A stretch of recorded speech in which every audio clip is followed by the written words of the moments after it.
আপনারা কেমন আছেন? আশা করি আপনারা ভালো আছেন। তো আমি আজকে আলু দিয়ে পাঁপড়ের তরকারি করব। তো কেমন করে করছি বন্ধুরা আপনারা দেখুন। এই যে পাঁপড় নিয়েছি,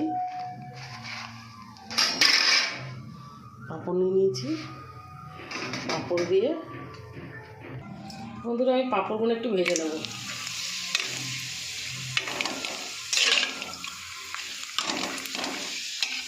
এরকম করে পাঁপড়গুলো ভেজে নিয়ে সব তুলে বন্ধুরা পাঁপড়গুলো ভেজে নিয়েছি। এবার আমি কড়ার মধ্যে একটু জিরে দিয়ে দেবো,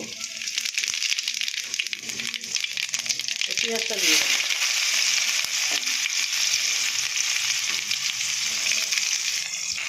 বন্ধুরা আমি একটু রসুন দিয়ে দিলাম।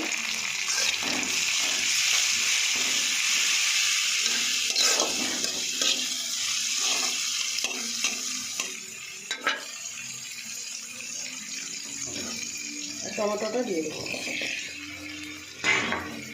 তো বন্ধুরা একটু জিরে, একটু রাঁধুনি আর গোলমরিচটা বেটে নেবো। তো মশলাটা বাটা হয়ে গেছে বন্ধু, মশলা বাটাটাই দিয়ে দিলাম বন্ধুরা।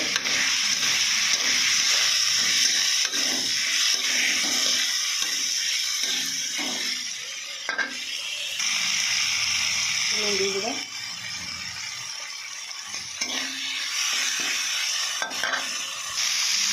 হলুদ গুঁড়োটা দিয়ে দিলাম,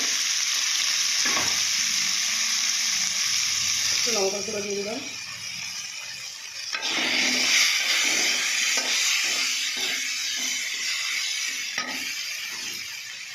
আলুটা দিয়ে দিলাম।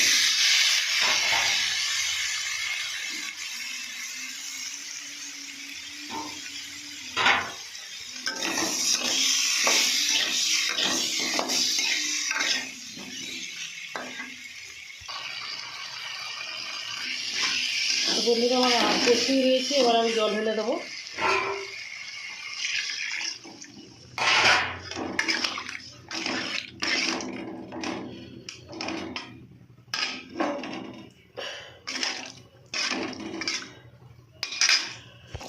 তো বন্ধুরা আমার ঝোল ফুটে গেছে, আমি এবার পাঁপড়গুলো দিয়ে দেবো।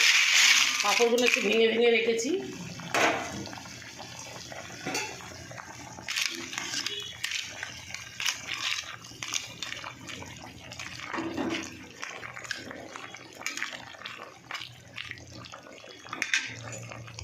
তো বন্ধুরা আমার পাঁপড়ের তরকারি হয়ে গেছে, আলু দিয়ে বানালাম। আমি যেরকম বানালাম আপনারা এরকম বানিয়ে খাবেন, খুব ভালো লাগবে খেতে। তো আমি তরকারিটা বাটিতে ঢালবো না, কড়াইতেই রাখবো। আবার খাবার সময় একটু গরম করে নেবো। গরম গরম খেতে খুব ভালো লাগে বন্ধুরা, আপনারাও এরকম করে বানিয়ে খাবেন বন্ধুরা। তো আমার ভিডিও যদি আপনাদের ভালো লাগে বন্ধুরা, আপনারা লাইক শেয়ার কমেন্ট করে দেবেন, আর বন্ধুরা সাবস্ক্রাইব করে দেবেন বন্ধুরা। তো নমস্কার বন্ধুরা।